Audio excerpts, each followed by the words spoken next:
The city did not wait for midnight. There were no clocks left that mattered.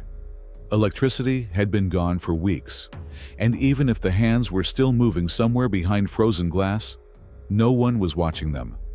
In the apartments, in the basements, in the stairwells where people now lived like shadows, time had lost its meaning. Night and day were the same color, black, gray, and white with frost. On December 31st, 1941, Leningrad entered its fourth month of total encirclement. The siege had closed like a steel fist on September 8, 1941. By New Year's Eve, the city had already been starving for more than 110 days. Food warehouses were ashes.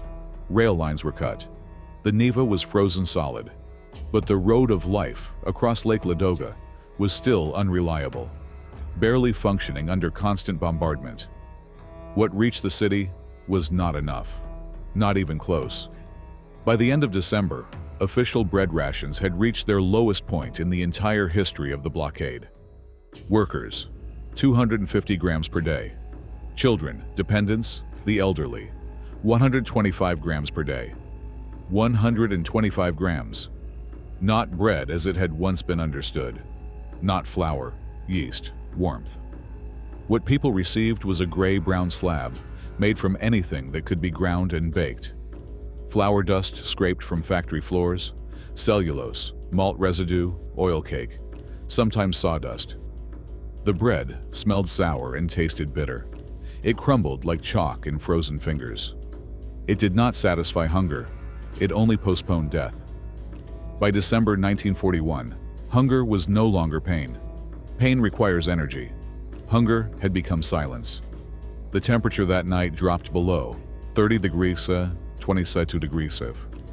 There was no central heating, no hot water. Most apartments had no running water at all. Pipes were frozen solid. To get water, people chipped ice from the Neva or melted snow over makeshift stoves, burning furniture, books, window frames. Entire libraries disappeared into smoke so someone could heat a pot for 10 minutes. The streets were dark. Streetlights had been turned off months earlier to avoid air raids. And now, there was no power to turn them on, even if anyone wanted to. Nevsky Prospect, once the heart of the city, lay in total blackout. A wide, frozen corridor of silence. Snow covered tram rails that had not carried a car in weeks. Frozen bodies lay where people had fallen, near bread shops, on stair landings, on benches. They were not hidden. There was no strength left to hide them. Death had become part of the landscape. On that night, Leningrad did not prepare for celebration. There were no trees, no decorations, no champagne, no speeches. Radio broadcasts had stopped playing music weeks ago. There would be no address, no anthem, no countdown. In most homes, there was no sound at all. People were conserving energy. Every movement burned calories they did not have. In basements across the city, entire families lay on the floor, under coats and blankets, pressed together for warmth. Many had moved underground because the upper floors were too cold, too exposed to shelling, too dangerous. Cellars smelled of damp stone, frozen breath, and human decay. The air was heavy and still. Children no longer cried. Crying required strength. Somewhere in the city, a woman carefully divided her bread ration into 3 unequal pieces. She gave the largest to her son, the second to her daughter, and hid the smallest in her pocket. She told herself she would eat it later, when they were asleep. Many parents did this. Many parents never got the chance. Medical records from late December show a sharp rise in deaths from dystrophy, the official term used by doctors. It meant starvation so severe that the body began consuming itself. Muscles disappeared. Faces collapsed inward. Legs swelled grotesquely from edema. People stopped walking, then stopped standing, then stopped sitting. They lay down and did not get up. Hospitals were full, but not with hope. There were no medicines left, no bandages, no anesthesia. Doctors themselves were starving. Some continued to work after losing consciousness, waking up on floors next to their patients. Others died at their desks. On December 31st, morgues overflowed. Bodies were stacked in corridors, in courtyards, sometimes simply left outside under snow to preserve them until mass graves could be dug, if they could be dug at all. The ground was frozen solid. Spades broke. Workers collapsed from exhaustion. In some districts, the dead remained unburied for days. That night, the city's death rate approached 4,000 people per day. Not from bombs, not from bullets, from cold and hunger. As evening fell, artillery fire echoed faintly across the city. German positions tightened their ring, continuing their routine shelling. There was no ceasefire for the holiday. There never was. For Leningrad, war did not pause for dates. In one apartment near the Fontanka River, a family sat in total darkness. They had no candles left. The mother whispered that it was New Year's Eve. The father nodded, though he was not sure. Their daughter asked what year it would be. The mother hesitated before answering. 1942, she said. The number meant nothing to the child. Across the city, many people did not know that a new year was about to begin. Others knew and did not care. The idea of a future had become abstract, almost obscene. Survival was measured in hours, not months. Midnight came without announcement. No bells rang, no cheers rose, no glasses clinked. At the moment when clocks struck 12 in cities far from the front, in London, in New York, in cities still lit and warm, Leningrad heard only the wind scraping ice against broken windows and the distant thunder of artillery. Some people marked the moment by habit. They whispered a word. They closed their eyes. A few crossed themselves. Many did nothing at all. In the darkness, people fell asleep, and sleep was dangerous. Doctors had already warned. Exhaustion combined with cold could be fatal. When body temperature dropped too low, the sensation of pain disappeared. Warmth felt imaginary. Lethargy became irresistible. People drifted away quietly, without struggle. Entire families died that way, together, under one blanket, believing they were resting. In the early hours of January 1st, 1942, Leningrad became a city of the dead. Morning came late, pale, and cold. Those who still had strength stepped outside to fetch water or stand in bread lines that no longer shocked anyone. What they saw had become familiar and still unbearable. Bodies lay on staircases, frozen into place. A woman sat on a bench, her head tilted as if listening, her eyes open and glassy. A man collapsed near a bakery door, his ration card clenched in his hand.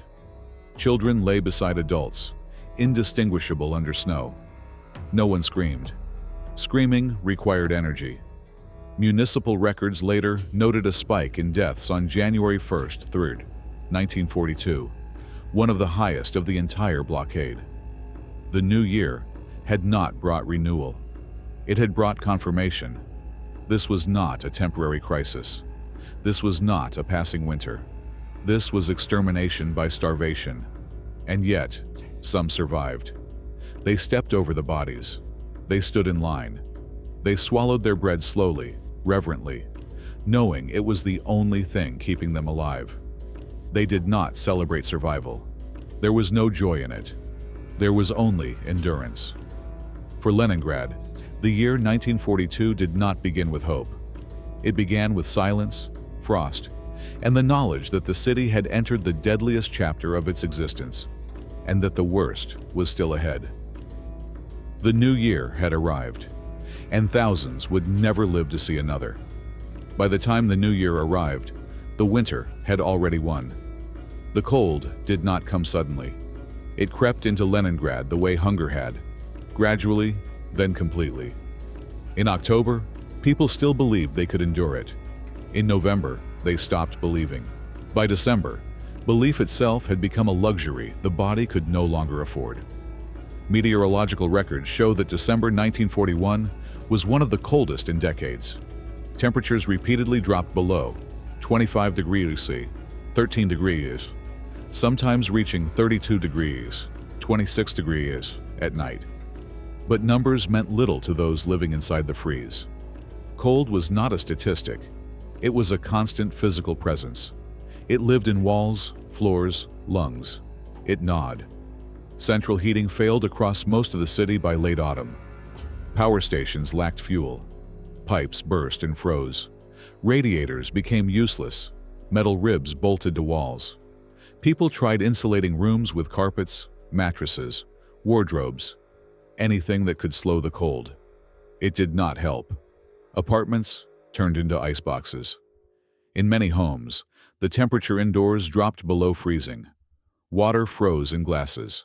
Ink solidified in bottles. Bread ration cards turned brittle and cracked when folded.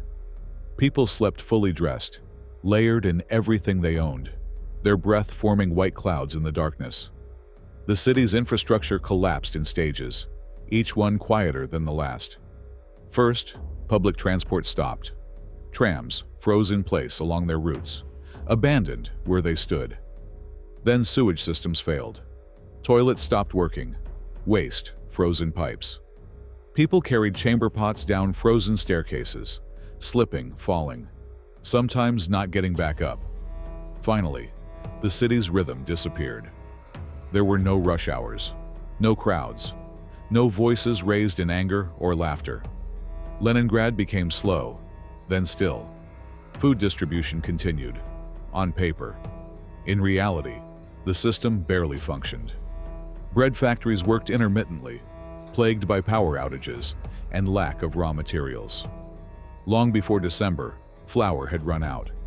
What remained was a mixture engineered to resemble food, but designed purely to provide minimal calories.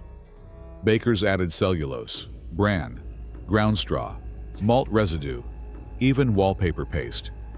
It was enough to delay death by hours or days, sometimes. Lines formed before dawn, though dawn meant little in the polar night. People leaned against walls to conserve energy. Some sat directly on the snow. Others collapsed silently and were stepped around, respectfully, without comment. No one stole bread anymore. There was no strength for crime. Doctors began using the word dystrophy with frightening frequency. It became the official diagnosis of the blockade. Medical journals described its stages clinically. Stage 1, constant hunger, weakness, dizziness. Stage 2, swelling of limbs, muscle atrophy, apathy. Stage 3, loss of consciousness, organ failure, death. But clinical language failed to capture what it looked like. People shrank. Faces lost shape. Eyes seemed too large for skulls that had collapsed inward. Skin clung to bone. Legs swelled grotesquely, shoes cutting into flesh. People moved slowly, as if underwater.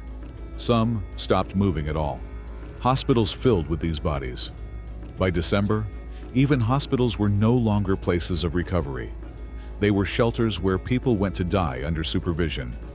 There were no drugs left to treat starvation. Doctors prescribed rest and warmth, two things that no longer existed. Medical staff themselves were starving.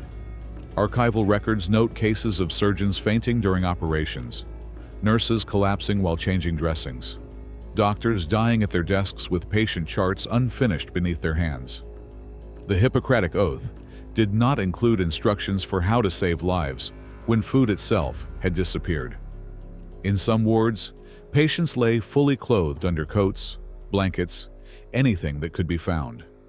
Windows were sealed with plywood, but frost still formed on the inside of the glass.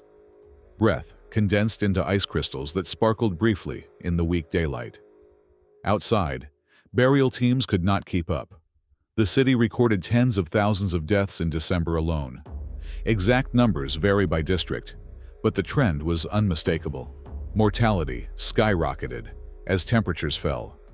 The frozen ground made burial nearly impossible. Shovels broke. Pickaxes sparked uselessly against ice-hard soil. Mass graves were dug where possible, in parks, courtyards, on the outskirts. When they could not be dug, bodies were stored under snow, lined up against walls, stacked in sheds. Snow preserved them. The dead waited patiently. The living tried not to look. Psychologically, something inside the city broke that month. Witnesses later described a profound, emotional flattening. People stopped reacting to death with shock or grief, not because they were heartless, but because grief demanded energy. Tears burned calories. Sobs required muscle strength. The body chose survival over mourning. Parents stepped over the bodies of neighbors while holding their children's hands. Teachers conducted lessons while students died quietly at their desks. Factory managers continued reporting output numbers even as workers collapsed on shop floors. Routine became a defense mechanism. And yet, beneath this numbness, fear remained. Not fear of bombs, but of sleep. Sleep had become treacherous. Doctors warned that those suffering from severe starvation risked never waking up if they allowed themselves to rest too deeply. The body, already cold and depleted, simply stopped. Many tried to stay awake at night, sitting upright, afraid to lie down. Others had no choice. In diaries recovered after the war, survivors wrote of watching loved ones fall asleep and not return. A husband shook his wife for hours, refusing to accept what he already knew. A mother kept talking to her child long after the words stopped receiving answers. December 1941 rewrote the meaning of winter. It was no longer a season. It was a weapon. The German command understood this. Documents show that starvation was not an accidental consequence of the siege. It was strategy. Leningrad was to be erased, not by storming its streets, but by sealing it off and letting cold and hunger do the work. The city felt it. Every frozen apartment, every silent stairwell, every unburied body confirmed that the plan was working. By the time December ended, the population of Leningrad had been reduced dramatically. Hundreds of thousands were already dead. Hundreds of thousands more stood at the edge. And still, people whispered about the new year. Not with hope, but with superstition. Some believed that surviving into 1942 might change something. That dates carried meaning. That endurance itself could bend fate. Others feared the opposite, that the new year would only deepen the nightmare. On December 30th, the temperature fell again. On December 31st, bread rations did not increase. And so the city entered the final night of the year, already exhausted, already starving, already surrounded by death, unaware that the coming weeks would be worse than anything it had yet endured. The deadliest winter had only just begun. Leningrad, night of December 31st, 1941. The night pressed down on the city like a lid. Darkness in Leningrad was no longer simply the absence of light. It had weight.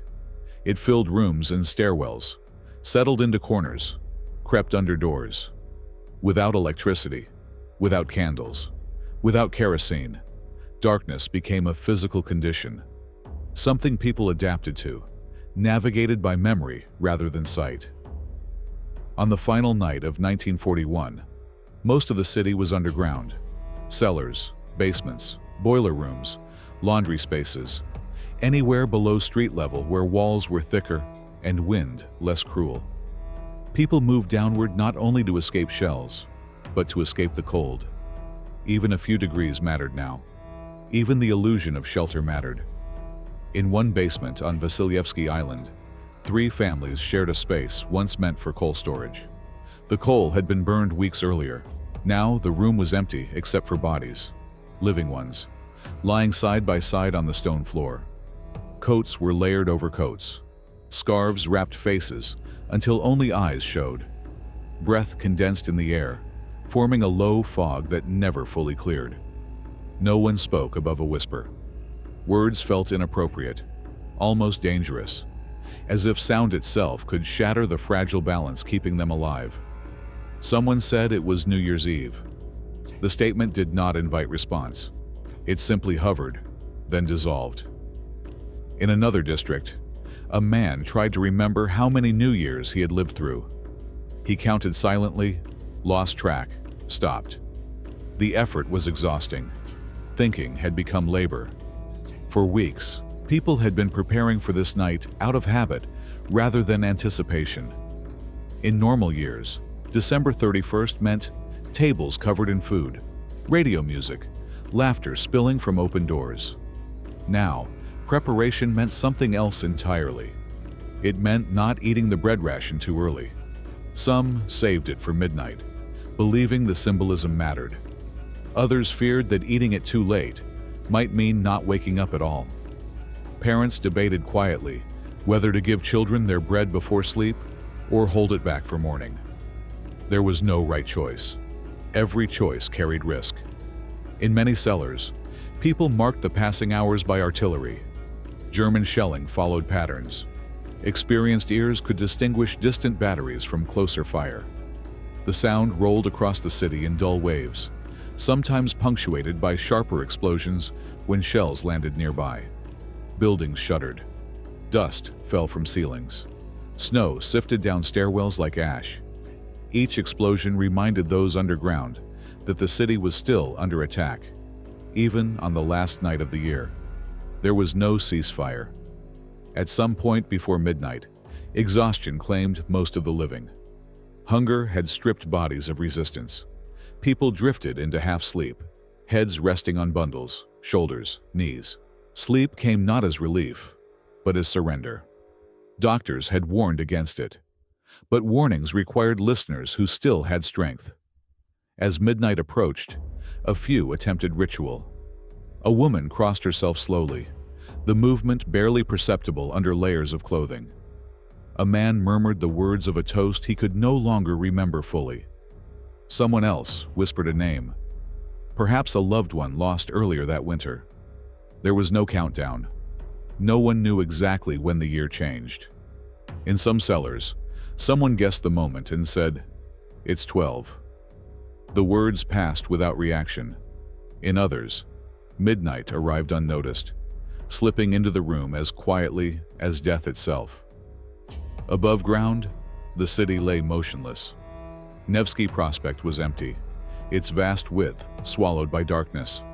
Snow muffled footsteps, but there were no footsteps to muffle. The tram lines lay frozen under drifts. Storefronts were black voids. Windows were boarded or shattered. Here and there, light glimmered faintly from a basement window. A candle stub, a makeshift flame fed by melted furniture. Those lights flickered, then vanished. Somewhere near the Neva embankment, an elderly man collapsed while carrying water. The bucket tipped, ice spilling across the snow. He did not get up. By morning, he would be indistinguishable from the drifts around him. The river itself was silent. Frozen solid, it had become both barrier and grave. Bodies were sometimes lowered into cracks in the ice when burial was impossible elsewhere. The Neva carried them away beneath its surface, unseen. Midnight passed. 1942 began without announcement. For the city's official record, the date changed. For those underground, nothing changed at all. In the hours that followed, the most dangerous period began. Body temperatures dropped further during sleep. Starvation weakened the heart. Cold slowed circulation. Those who drifted too deeply did not return. Deaths during the night were quiet. No gasps, no cries. Just stillness settling where movement had been moments before. In one cellar, a woman woke briefly and realized the person beside her was no longer breathing. She touched his hand. It was cold, colder than the room. She did not scream. She did not shake him. She simply turned her face away and closed her eyes again. There was nothing else she could do. In apartment buildings across the city, stairwells became places of accumulation. People who attempted to go out for water or bread collapsed midway, unable to climb back up or down. By morning, bodies lay on the landings between floors, frozen into the positions they had fallen. Neighbors stepped over them silently. Municipal workers did not patrol that night. There was no manpower left for routine collection. The city's services had shrunk to their barest functions. Record deaths when possible, Distribute bread when possible. Survive. Hospitals reported an influx of patients early on January 1st, those who had survived the night but were near collapse. Many arrived carried on sleds improvised from doors, drawers, anything that could slide over snow. Ambulances had long since stopped functioning. Inside emergency rooms, doctors faced impossible choices. Who might survive with warmth? Who would die regardless? These decisions were made quickly, without sentiment. Sentiment had been burned out of the system weeks earlier. Outside, dawn crept in reluctantly. Winter daylight in Leningrad was brief and weak, a pale glow that revealed rather than comforted. It illuminated the results of the night. Bodies lay where they had fallen, near bread shops, at intersections, beside entrances. Some were already partially covered by snow. Others stared upward with open eyes, as if still waiting for something. Children were among them. That fact shocked no one anymore. Official reports from early January show a dramatic spike in mortality among children and the elderly. Their bodies simply could not endure further deprivation. The night of December 31st had pushed many past the limit. And yet, life continued. Bread lines formed again. People stood in silence, stamping feet weakly, clutching ration cards. Some carried the dead with them on sleds, hoping to drop them at collection points after receiving bread. Others left bodies behind, knowing they would not be moved today. The New Year's first morning did not bring reflection or resolution. It brought routine, a routine shaped by starvation. Those who survived the night did not speak of celebration. There was no language for it. Survival felt accidental, arbitrary. Many wondered quietly why they were still alive when others were not. Guilt settled heavily. In diaries written later that month, survivors described January 1st not as a beginning, but as confirmation that the siege would not end quickly, that endurance would be measured in suffering rather than hope. The city had crossed a threshold. Before, people believed the worst might pass. After that night, they understood that the winter itself was now the primary enemy. Relentless, impartial, undefeated. 1942 had begun, and Leningrad was still alive, but only just. Sleep became the most dangerous act a person could commit. By the first days of January 1942, doctors in Leningrad no longer spoke about rest as a remedy. They spoke about vigilance. They warned patients, neighbors, anyone who would listen. Do not lie down for too long. Do not close your eyes if you feel warm. Do not surrender to heaviness. Warmth was no longer a sign of recovery. It was a symptom of collapse. Starvation altered the body's signals. As reserves vanished, the metabolism slowed. Blood pressure dropped. The heart weakened. In that state, cold did not always register as pain. Instead, it produced an illusion: drowsiness, calm, even comfort. People described it later as a gentle pull, a soft persuasion. The body suggested sleep as mercy. Many accepted. In apartments across the city, the same scene repeated itself with minor variations. Someone sat down, just for a minute. Someone leaned against a wall to rest before climbing the next flight of stairs. Someone lay beside a child to share warmth. Minutes stretched. The minute became an hour. The hour became forever. Deaths from this kind of collapse left almost no trace of struggle. There were no screams, no convulsions, no dramatic final moments.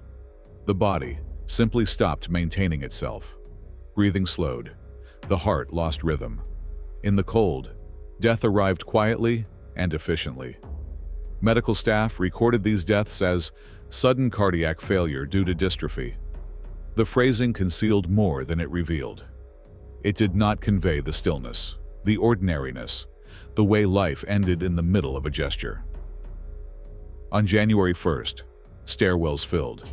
The stairs were the most treacherous spaces in the city. Apartments were cold, but stairwells were colder.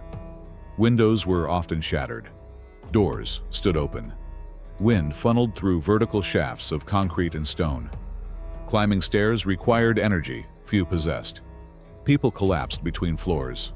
Neighbors later recalled stepping over bodies on landings, careful not to disturb them, unsure whether they were dead or merely unconscious. Sometimes a hand twitched hours later.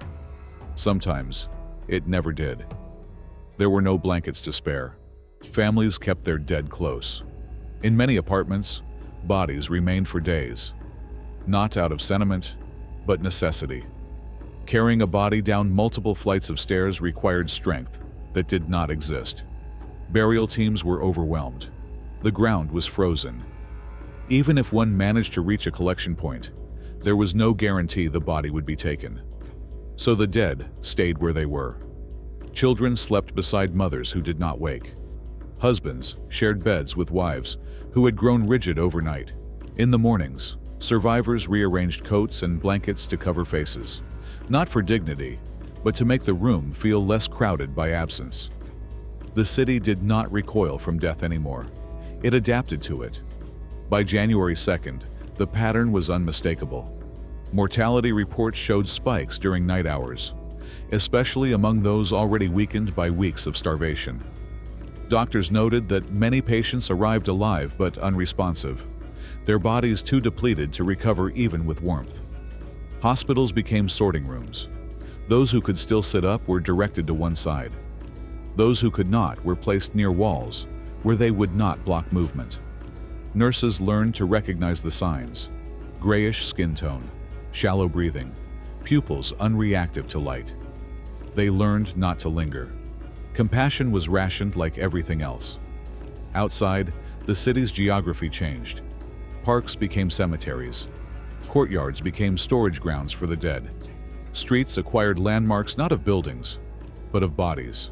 The corner where two lay, the entrance with three, the bench near the bakery. People navigated by these markers without comment. On Nevsky Prospect, a woman collapsed while walking with her teenage son. He tried to lift her. She was too heavy. He sat beside her and waited. When she stopped breathing, he stayed another hour, holding her hand. Then he left. He returned the next day with a sled. She was gone. Someone else had taken the body to a collection point. This happened often. Grief became mobile, delayed, unresolved. Children were particularly vulnerable. Their bodies had less reserve, less tolerance for prolonged hunger. School attendance had dwindled, but some schools remained open, not to educate, but to provide structure and minimal supervision while parents searched for food or water. Teachers later described students who sat silently for hours, heads resting on desks, eyes unfocused.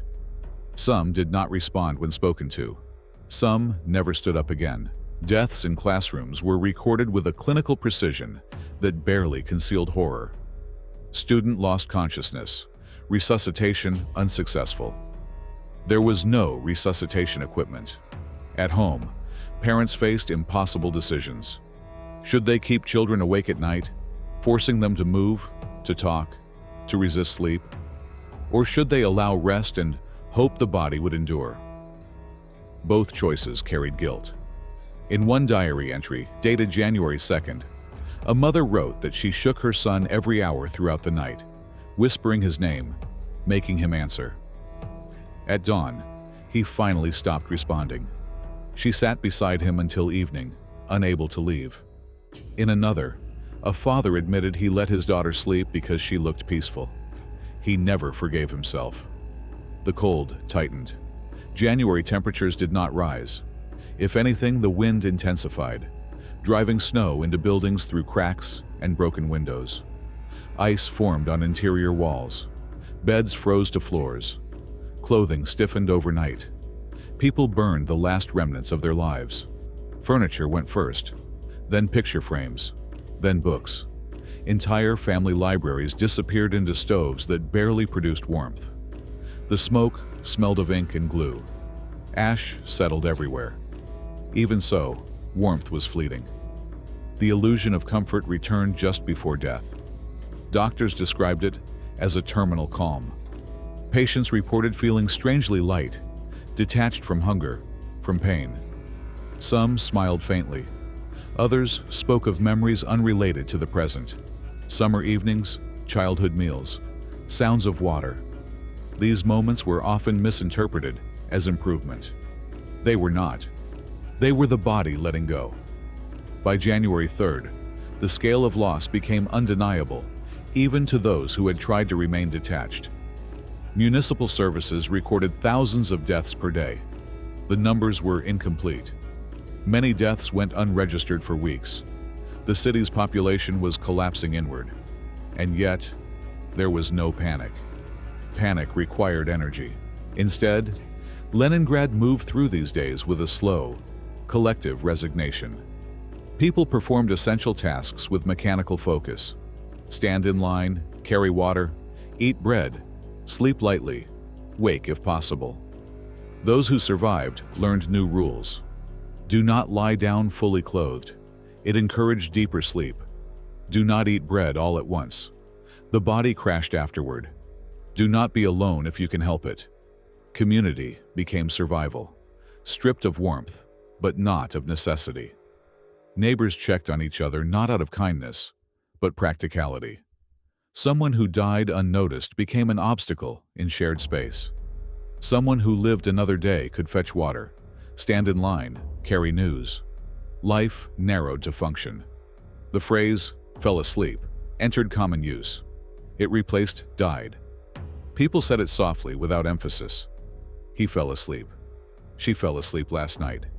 The euphemism was not denial. It was accuracy. Sleep was the final step. On January 3rd, a brief thaw raised temperatures slightly above 10 degrees C. It felt almost warm. It was dangerous. The slight warmth increased lethargy. More people slept. More people did not wake. Winter had learned the city's weaknesses. By the end of the first week of 1942, Leningrad understood a brutal truth. Survival would not be won by strength alone. It would be won by awareness, by discipline, by the refusal to surrender to comfort. Those who survived did so not because they were stronger, but because they stayed awake when sleep promised relief. The city had entered a phase where death did not announce itself. It waited.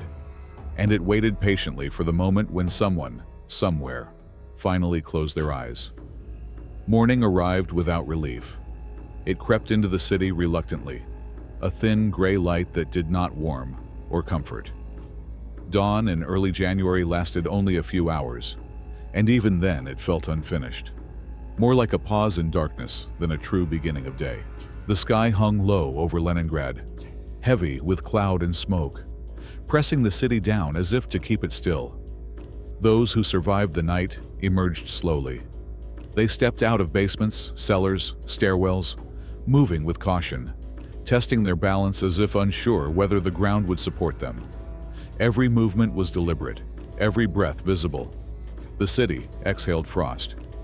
What the light revealed was not new, only undeniable. Bodies lay everywhere.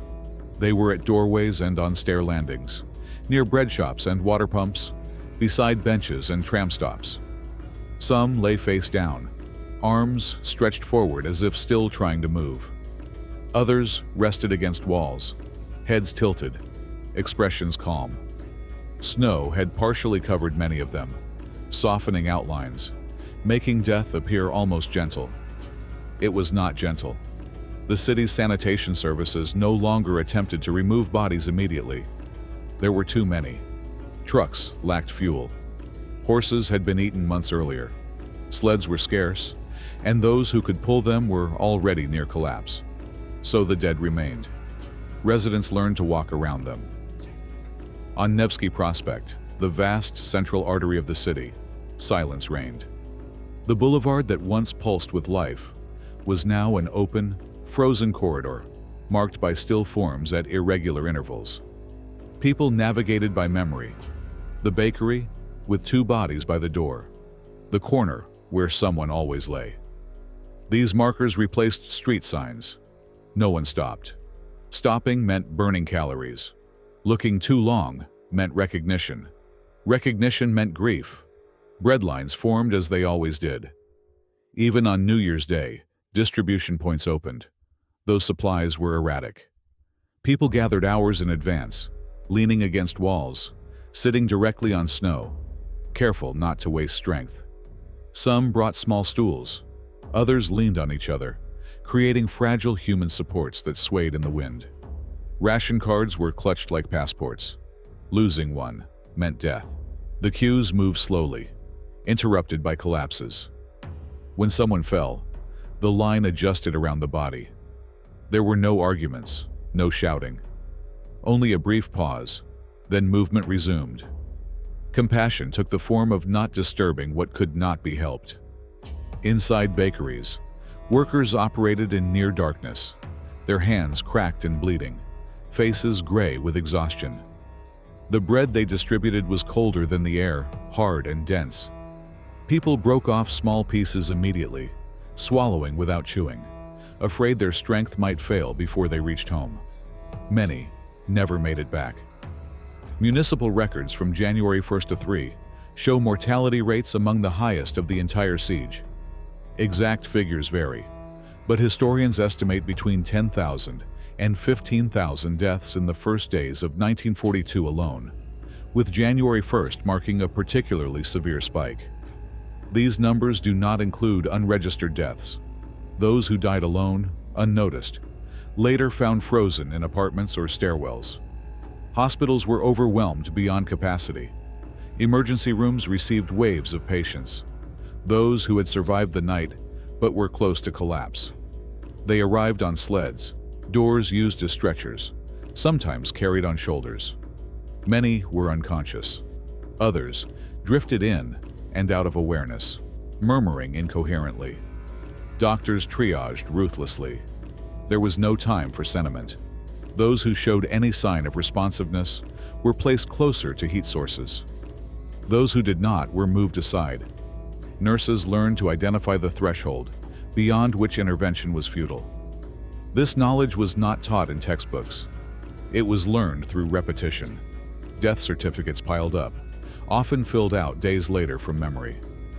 Dystrophy, cardiac failure, exhaustion. The words blurred together. Behind each line was a story that would never be written. Outside hospital doors, bodies accumulated. The frozen ground continued to resist burial. Mass graves were expanded where possible. In cemeteries, parks, empty lots. When soil could not be broken, bodies were stored under snow, stacked carefully to preserve space. Snow became a natural morgue, its cold preventing decay. The dead waited. Inside apartments, survivors faced a new reality. The first morning of the new year meant accounting. Who had lived through the night? Who had not? People moved from room to room, touching hands, checking breath. Some did this with dread, others with numb routine. Discoveries were acknowledged quietly. There was no screaming, no dramatic collapse, just a pause, then a rearrangement of space.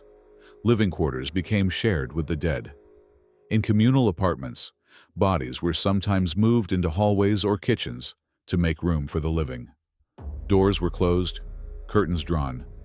The presence of death became structural, something to work around.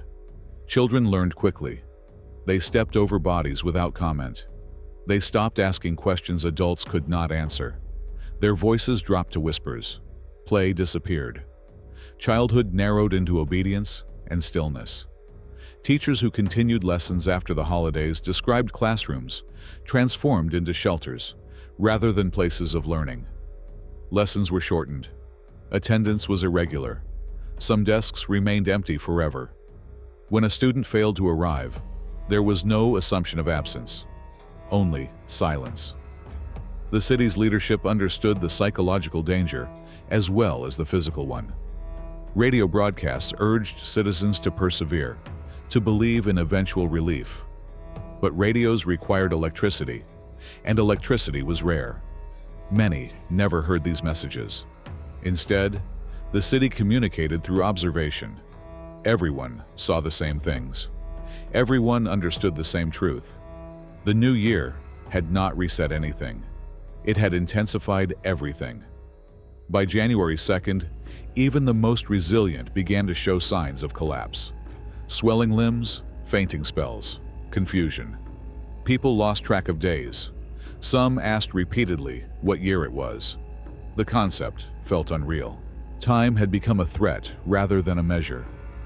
The cold deepened at night, undoing whatever marginal stability daylight provided. People learned to fear evenings. They prepared for darkness with ritual efficiency, eating bread slowly, arranging blankets, positioning bodies close together. Sleep was resisted. Those who had survived the first night warned others. They tapped shoulders, whispered names, shook sleepers awake at intervals. Entire nights passed this way, vigilance replacing rest. It was not sustainable, but it delayed death. In some buildings, informal watch systems emerged. Neighbors took turns staying awake, checking on others, listening for changes in breathing. Community replaced institutions that had failed. This was survival, stripped to its barest form. January 3rd brought no improvement. Mortality remained high. Bread rations did not increase. The road of life across Lake Ladoga continued to function sporadically, vulnerable to bombardment and weather. Supplies trickled in, never enough. The city was bleeding invisibly, and yet, life persisted. People still stood in lines. They still carried water. They still adjusted blankets around sleeping forms, hoping against evidence that sleep might be safe this time. The mourning of the dead stretched into days. By January 5th, Leningrad had settled into a grim rhythm. Shock had passed. Denial had burned away. What remained was endurance, a narrow, disciplined refusal to die. The new year had announced itself not with promise, but with proof. Proof that survival would demand constant awareness. Proof that winter would show no mercy. Proof that the city, though starving and frozen, would continue. One breath, one step, one piece of bread at a time. Leningrad had not collapsed, but it had changed forever. Children survived the winter differently. Adults remembered hunger as pain, fear, calculation. Children experienced it as a narrowing of the world. Colors faded, sounds softened, movement slowed. The city did not frighten them as much as it exhausted them. Starvation stole sensation before it stole life. By January 1942, tens of thousands of children remained in Leningrad. Many had not been evacuated before the siege closed. Others had arrived earlier, with families seeking safety that never came. Their bodies were smaller, their reserves thinner, their chances worse. Official rations did not distinguish much by age. Children received the same 125 grams of bread per day as non-working adults. In practice, parents often tried to give children more by cutting from their own rations. Many parents died because of this choice. Many children survived because of it. Doctors observed a paradox. Children sometimes endured longer than adults in the early stages of starvation. Their bodies slowed dramatically, conserving energy in ways adult bodies could not. They moved less. They spoke less. They slept in fragments. This adaptation bought time, but not safety. Winter erased that advantage. Cold demanded calories. Children had none to spare. In schools that remained open, classrooms transformed into shelters. Lessons shortened or vanished entirely. Teachers became caretakers, tasked less with instruction than with keeping children awake, upright, alive. Attendance records from January show sharp drops week by week. Names disappeared. They were not crossed out. They were simply no longer called. A child who did not answer roll was assumed dead. Teachers learned not to ask why. Some schools continued because they offered something apartments could not: community heat. A dozen bodies in one room raised the temperature slightly. Children sat close together, sharing warmth unconsciously. Coats stayed on. Hats were not removed. Hands grew too weak to hold pencils. In diaries, teachers described students resting heads on desks, eyes half closed. They tapped shoulders gently, whispering names, coaxing children back to alertness. Sometimes it worked. Sometimes it did not. When a child did not respond, the class continued. Silence replaced shock. At home, the dynamics were harsher. Parents faced daily calculations with no correct answers. Should a child stand in line for bread, risking collapse? Or should the parent go alone, leaving the child unattended in freezing rooms? Should bread be eaten immediately or saved? Should a child be allowed to sleep? The fear of sleep was particularly acute with children. Parents shook them awake hourly. They invented games that required movement, counting fingers, naming colors, reciting poems remembered from better years. Games became survival strategies. Laughter was rare, but voices mattered. Sound meant consciousness. Some children begged to sleep. They said they were tired. They said they felt warm. Parents learned to fear those words. Medical reports from January and February 1942 show a catastrophic rise in child mortality. In some districts, deaths among children increased fivefold compared to November. The causes listed were the same as for adults: dystrophy, cardiac failure, but the progression was faster. Children wasted quickly. Their faces changed first. Cheeks hollowed, eyes grew disproportionately large, lips cracked and bled. Hair fell out in patches. Edema swelled legs and feet, making walking painful. Shoes cut into skin. Socks froze to flesh. Some children stopped speaking entirely. They communicated with gestures, nods, blinks. The effort of speech was too costly. Parents misinterpreted this quiet as obedience or calm. It was neither. It was depletion. Orphanages filled. Not because parents abandoned children, but because parents died. Institutions struggled to absorb the influx. Staff were starving too. Heating was minimal. Food was scarce. Even so, orphanages sometimes offered better survival odds than private apartments. Rations were distributed more evenly. Adults monitored children constantly. Still, death visited daily. Records describe entire rooms falling ill simultaneously. Respiratory infections spread rapidly in cold, crowded spaces. Without medicine, infections were fatal. A cough could become a death sentence. And yet, children adapted. They learned the city's rules faster than adults. They learned where bodies lay and how to step around them. They learned not to ask for food that did not exist. They learned to break bread into crumbs and savor each one. They learned not to cry. Crying wasted energy and attracted attention adults could not respond to. Play vanished, but imagination persisted in fragments. Children whispered stories to each other under blankets, recounting memories of summer, rivers, ice cream, colors no longer visible. These stories were not fantasies of rescue. They were acts of preservation, proof that something existed beyond the cold. In some neighborhoods, older children formed watch groups. They checked on younger ones, shook them awake, helped them stand in line. Responsibility replaced childhood. Age boundaries dissolved. A 12-year-old might carry a 4-year-old on a sled. A 10-year-old might fetch water alone at night. These were not heroic acts. They were necessary ones. The city did not celebrate them. It barely noticed. Evacuation efforts resumed sporadically in January and February via the frozen Lake Ladoga. Priority was given to children, but transport was dangerous and limited. Many never reached the departure points. Others died en route from cold or bombardment. Those who left carried the blockade with them. Survivors later described children who arrived in evacuation centers unable to eat normal food. Their bodies could not process it. Doctors introduced calories slowly, carefully, aware that sudden feeding could kill. Hunger had rewired physiology. The children who stayed faced worse odds. By February, some neighborhoods reported the near disappearance of young children. Playgrounds were empty, schools closed. The city aged overnight.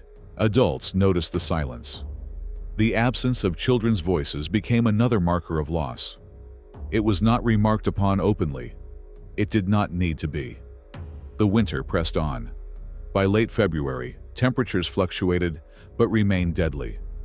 Bread rations increased slightly, offering minimal relief. For many children, it was too late. And yet, some survived. They survived because parents sacrificed, because neighbors intervened, because teachers shook them awake, because older children carried younger ones. Survival was communal, or it did not happen at all. Those who lived carried the winter forward. Decades later, survivors described the blockade not as a sequence of events, but as a transformation. Childhood ended there, not symbolically, but physically. Bodies remembered hunger long after food returned. Sleep remained uneasy. Winter remained threatening. For the children of Leningrad, the new year of 1942 was not a milestone. It was a dividing line. Before it, there was memory. After it, there was endurance. They did not celebrate survival. They learned it. Survival did not feel like victory. By the second half of January 1942, those who were still alive understood something fundamental. Staying alive did not mean being spared. It meant being chosen, randomly, arbitrarily, while others were not. This knowledge settled heavily, like an additional layer of cold inside the body. People did not say, "I survived." They said, "I'm still here." The difference mattered. In normal circumstances, survival invites relief, gratitude, even pride.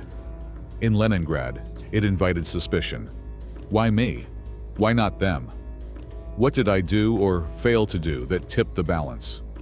These questions did not demand answers. They lingered, corrosive and unanswered. The city's emotional climate shifted from shock to something quieter and more dangerous. Survivor's guilt. It manifested subtly. People avoided speaking about the dead. They avoided mentioning names. They avoided joy in all its forms. Laughter felt obscene. Relief felt treacherous. Even warmth, when it came briefly, felt undeserved. Those who managed to stand in bread lines longer than others lowered their eyes when they received their ration. Those who returned home alive after nightfall moved silently, almost apologetically. Survival became something to hide. In communal apartments, dynamics changed irreversibly. Rooms once divided by arguments and petty grievances now shared a deeper tension. Every family had lost someone, or would soon. People avoided eye contact not out of hostility, but because recognition might invite confession. I lived. You didn't. No one wanted to say it aloud. Death had become common, but loss remained intimate. In stairwells and courtyards, survivors performed small acts of erasure. They moved bodies aside, covered faces, closed doors. Not to forget, but to function. Constant exposure to death threatened to paralyze those who still needed to move. So the city learned to compartmentalize. Grief was postponed indefinitely. Medical professionals recognized the psychological toll, but lacked the language or the energy to address it. Psychiatry did not exist in the conditions of the siege. There were no counselors, no treatments, no conversations about trauma. There was only endurance. Doctors noted symptoms without naming them. Patients reported numbness, detachment, a sense of watching themselves from outside, emotional flattening, memory gaps. These were recorded clinically, if at all, as exhaustion or dystrophy-related confusion. No one spoke of minds breaking under prolonged deprivation. And yet, they were. People stopped marking time. Birthdays passed unacknowledged. Holidays vanished entirely. The calendar lost authority. Days were measured instead by rations received, water fetched, nights survived. When someone asked the date, it was often answered incorrectly, and no one corrected it. Time itself felt unreliable. When small improvements appeared in February, slightly increased bread rations, marginally warmer days, they did not bring celebration. They brought anxiety. Improvement meant change, and change had become dangerous. The body, adapted to starvation, could not handle sudden abundance. The mind, adapted to despair, distrusted hope. Relief was not welcomed. It was feared. Those who survived longest learned not to anticipate the future. Anticipation created vulnerability. Instead, they focused on immediate tasks, immediate needs. Long-term thinking disappeared. Planning was reduced to hours, sometimes minutes. Get through today. Get through the night. That was all. Children absorbed this atmosphere instinctively. They learned that joy was temporary and potentially fatal. They learned to suppress excitement, to speak softly even when good news arrived. When a child smiled, adults noticed and often intervened gently but firmly, urging calm. Not because joy was forbidden, because joy consumed energy. Celebration burned calories. Smiles lifted cheeks that needed to conserve strength. Excitement raised heart rates that could not afford strain. Emotion became a physiological risk.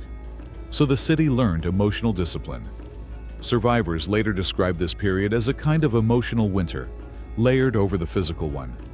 Feelings froze, reactions slowed, life continued, but at a lower temperature. Even love adapted. Expressions of affection became practical rather than verbal. Sharing bread replaced declarations. Covering someone with a blanket replaced reassurance. Touch became careful, economical. When someone died, mourning was brief and internal.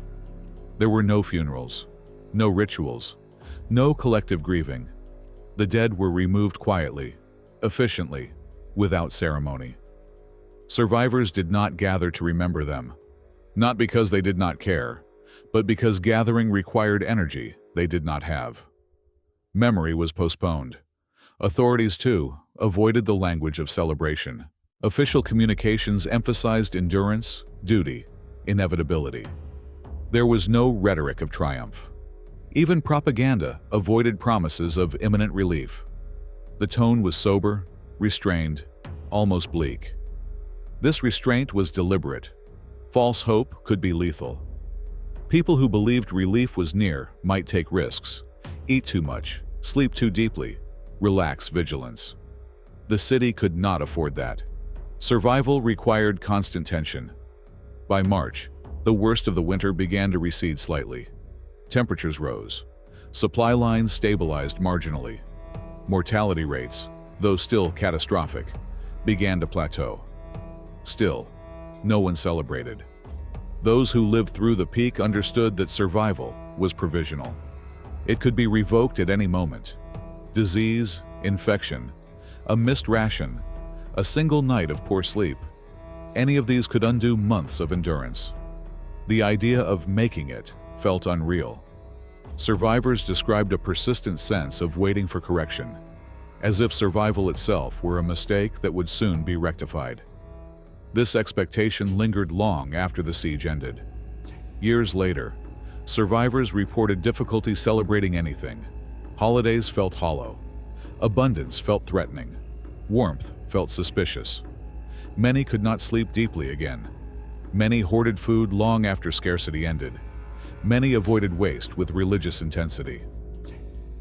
The winter of 1941-1942 imprinted itself permanently. For Leningrad, survival was not a moment.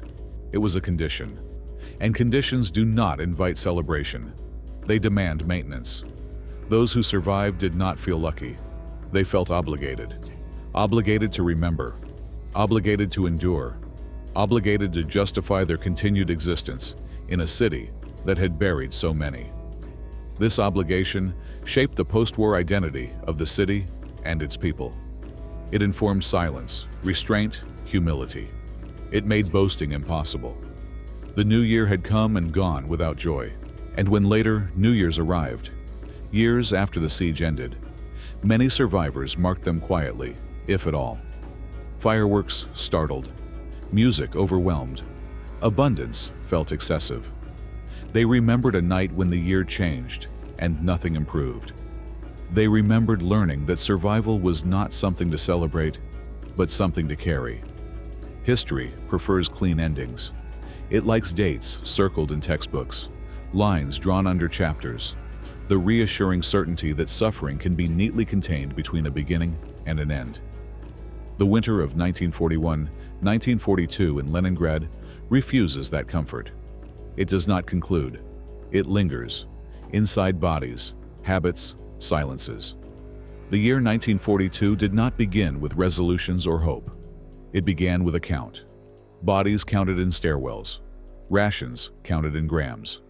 Heartbeats counted because sleep could erase them. By the time spring approached, the city had paid a price that numbers still struggle to hold. Historians estimate that hundreds of thousands died during the siege, with the highest mortality concentrated in the winter of 1941-1942. Some days, the city lost 4,000 to 5,000 people. Many were never formally recorded. They vanished into snow, into frozen apartments, into mass graves without names. The winter ended. The siege did not. Relief arrived slowly, unevenly. Supply lines across Lake Ladoga stabilized. Bread rations increased by increments so small they barely registered, yet they mattered. Bodies that had adapted to near starvation struggled to relearn how to live. Sudden nourishment could kill as surely as hunger had. Doctors learned to feed survivors cautiously, measuring recovery in teaspoons. Spring thawed the ground and revealed what snow had hidden. As ice retreated, bodies emerged, preserved, recognizable, still waiting. Courtyards yielded their dead. Parks gave them back. Rivers released what they had carried beneath the surface. Burial resumed in earnest, now with soil that could be opened. Graves multiplied. Memory took physical form. The city learned to mourn after the fact. Families searched lists. They compared notes. They reconstructed last days from fragments. Seen near the bakery, collapsed on the stairs, fell asleep on the night of the first. These phrases became part of a shared vocabulary. They carried meaning without explanation. Life returned in outlines rather than fullness. Factories resumed work with skeletal crews. Schools reopened with empty desks. Apartments filled again with sound. But the sound was different, quieter, measured. The city had learned restraint as a survival skill, and it did not unlearn it easily. Children grew older without noticing the transition. For many, childhood ended not with a moment, but with a winter. Those who survived carried habits forward, eating slowly, saving crumbs, distrusting abundance. Even decades later, survivors would cut bread carefully, unable to discard even the smallest piece. Sleep never fully recovered its innocence. Many woke at night, listening, checking their own breath, the breath of those beside them. Warm rooms felt unreal. Silence felt threatening. Winter remained an enemy long after peace returned. When the siege finally lifted in January 1944, the city did not erupt in celebration. Relief came mixed with exhaustion and grief. Liberation confirmed survival, but it also confirmed loss. Too much had been buried to allow uncomplicated joy.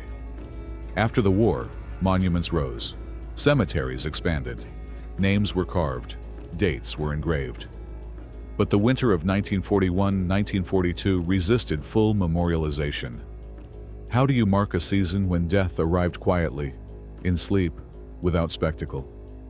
How do you honor endurance that had no witnesses, no heroics, only discipline? One memorial answered with understatement. At Piskaryovskoye Cemetery, where hundreds of thousands lie, a simple inscription reads, "No one is forgotten, nothing is forgotten." It is not triumphant. It does not explain. It does not need to. The winter explains itself. In later years, survivors spoke cautiously. They told stories without embellishment, often focusing on details that seemed small. The sound of snow underfoot, the weight of a bread ration in the hand, the danger of feeling warm. These details mattered more than grand narratives. They were the truth as it had been lived. The new year of 1942 became a reference point. Not because it was unique, many nights were deadly, but because it stripped away illusion. It taught the city that dates did not protect, that symbols did not save, that endurance was not heroic but necessary. It taught that survival could be silent and still be extraordinary. For those who lived through it, The idea of a fresh start never fully returned. New Year's came and went. Fireworks cracked the sky. Tables filled again. But somewhere beneath the ritual, memory persisted. A city in darkness, a midnight without sound, a morning that revealed too much. History often asks what people did in the face of catastrophe. Leningrad's winter offers a different answer. It shows what people stopped doing. They stopped celebrating. They stopped expecting mercy. They stopped assuming tomorrow was promised. And in stopping, they lived. The year that started with death did not end there. It continued, into spring, into liberation, into memory. It shaped a city that learned to value restraint over excess, silence over spectacle, endurance over declarations. If there is a lesson, it is not comforting.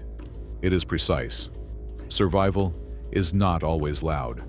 Hope is not always visible. And sometimes, the bravest act is simply staying awake one more night, when sleep offers peace at too high a price. Leningrad paid that price in full, and the city remembered.